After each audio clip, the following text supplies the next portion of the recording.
નમસ્કાર મિત્રો, સ્વાગત છે તમારું એચએનજીયુ સ્ટડી પોઈન્ટ યુટ્યુબ ચેનલના એક નવા વિડીયોમાં.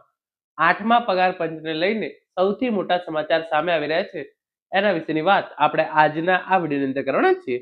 સંસદની અંદર શિયાળુ સત્ર જે છે એ શરૂ થઈ ગયું છે અને શિયાળુ સત્રની અંદર 8મા પગાર પંચ અંગે ખૂબ જ મોટી જે છે એ જાહેરાત કરવામાં આવી છે, જેની અસર લાખો કર્મચારીઓ પર પડશે.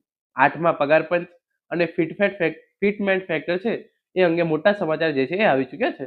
તો હવે તમારા પગાર અને પેન્શનની અંદર કેટલો વધારો થશે એની સંપૂર્ણ ચર્ચા આપણે આજના આ વિડીયોની અંદર કરવાના છીએ.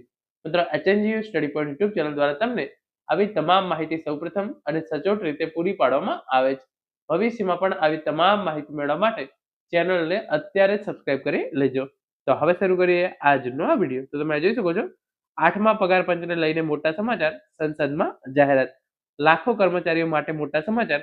8મા પગાર પંચ અને ફિટમેન્ટ ફેક્ટર, પગાર તથા પેન્શનની અંદર કેટલો વધારો થશે.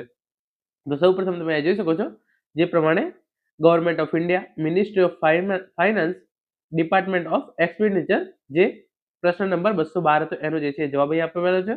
Constitution of 8th central pay commission, અહીંયા જે છે આ પ્રકારના જે છે, whether the government has issued a notification for constitution of 8th central pay commission recently, detail thereof, and whether the government proposes to merge existing DA/DR with the basic pay and immediate relief to measure for central government employees/pensioners who are facing unprecedented inflation during the last 30 years, since DA/DA are given to these employees is not consolidated with the real time retail inflation. તો અહીંયા જે છે આ પ્રકારનો પ્રશ્ન પૂછવામાં આવ્યો હતો કે 8મા પગાર પંચની અંદર શું જે તમારું અત્યારનું ડીએ છે એને જે છે એ બેઝિક પગારની અંદર જે છે એ મર્જ કરી દેવામાં આવશે.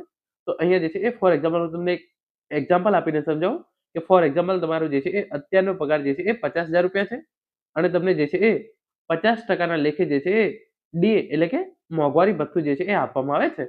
તો તમને જે છે અત્યારે મોંઘવારી ભથ્થું જે છે એ કેટલું મળતું છે, તમારી બેઝિક સેલરી કેટલી છે 50,000 અને તમને જે છે એ 50% લેખે 25,000 જે છે એ મોંઘવારી ભથ્થું મળતું હશે. તો આ રીતે જે છે એ તમને જે છે એ 75,000 આપણે જે છે એ બીજા એક અલાઉન્સ નથી માનતા, તમને જે છે એ 75,000 પગાર મળતો હશે.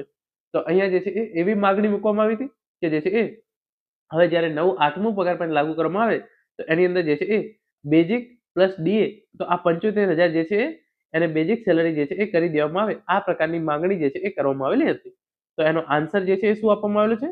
Yes, government has notified dated 3/11/2025 for the constitution of 8th pay commission, એટલે કે તારીખ 3/11/2025 ના રોજ 8મા પગાર પંચની જે છે એ રચના કરી દેવામાં આવી છે. No proposal regarding merger of the existing DNS allowance with the basic pay is under consideration with the government at present. તો એને જે છે એ સરકાર દ્વારા જે છે એ અસ્વીકારવામાં આવેલું છે. તો સરકાર દ્વારા એવું કહેવામાં આવ્યું છે કે ડીએ ને જે છે એ બેઝિક સેલરી સાથે મળવાનો જે છે એ કોઈ પણ પ્રકારની જે છે એ ચર્ચા અત્યારે કરવામાં આવી રહી નથી. In order to adjust the cost of living and to protect basic pay/pension from the erosion of real value of account of inflation, the rates of DA/DR are revised periodically every 6 months on the basis of all India Consumer Price Index for the industrial worker released by the Labour Bureau, ministry of labour and employment. તો સરકારનું જે છે એવું કેવું છે, આ જે છે એ મોટા ભાગે એમ્પ્લોય માટે જે છે એ ખરાબ સમાચાર કહી શકાય. કારણ કે જો ડીએ પ્લસ બેઝિક સેલરીને જે છે એ મર્જ કરવામાં આવે તો તમારી જે બેઝિક સેલરી જે છે એ ખૂબ જ વધી જાય અને એના કારણે જે છે એ તમારે શું થાય કે જ્યારે નવું ડીએ અથવા બીજા કોઈ પણ લાભ જે બેઝિક સેલરીના ઉપર આપવામાં આવે છે એ તમને જે છે એ વધારે મળે. ફોર એક્ઝામ્પલ 50,000 તમારી સેલરી છે, 25,000 તમારું ડીએ છે અને હવે તમારી જે છે એ નવી સેલરી 75,000 કરી દેવામાં આવે છે. તો હવે જે છે એ એચઆરએ, હાઉસ રેન્ટ અલાઉન્સીસ, બીજી તમામ વસ્તુઓ જે છે એ 75,000 ઉપર ગણાય તો તમારી સેલરી જે છે એ વધારે વધી શકે. પરંતુ સરકારે જે છે અહીંયા ક્લિયર રીતે કહી દીધું છે કે આવું કોઈ પણ જે છે એ આઈડિયા છે નહીં. તો હવે જે છે એ ફિટમેન્ટ ફેક્ટરના આધારે તમારી સેલરી જે છે એ વધારવામાં આવશે. તો હવે ફિટમેન્ટ ફેક્ટર સરકાર દ્વારા જે છે એ કેટલું રાખવામાં આવે છે એ હજુ જે છે એ ફાઇનલ કરવામાં આવેલું નથી, પરંતુ 2.4 અથવા 2.46 આવું કંઈક ફિટમેન્ટ ફેક્ટર રાખવામાં આવી શકે છે એવા સમાચાર જે છે એ મળી રહ્યા છે. તો હવે જે છે એ ફાઇનલ ફિટમેન્ટ ફેક્ટર કેટલું રાખવામાં આવશે એના પછી જે છે એ ખ્યાલ આવે કે તમારી સેલરી અને પેન્શનની અંદર જે છે એ કેટલો વધારો થશે. પરંતુ અત્યારે તમામ કર્મચારીઓ અને પેન્શનરો માટે ખરાબ સમાચાર એ છે કે સરકાર દ્વારા જે છે એ બેઝિક સેલરી પ્લસ ડીએ ને મર્જ કરી ન્યૂ જે છે એ બેઝિક સેલરી બનાવવાનો જે આ પ્રપોઝલ હતું એને જે છે એ રદ કરી દેવામાં આવ્યું છે. આ બાબતે વધારે કોઈ પણ સમાચાર આવશે તો એની માહિતી તમને HNGU study point YouTube channel દ્વારા પૂરી પાડવામાં આવશે. Thank you so much for watching.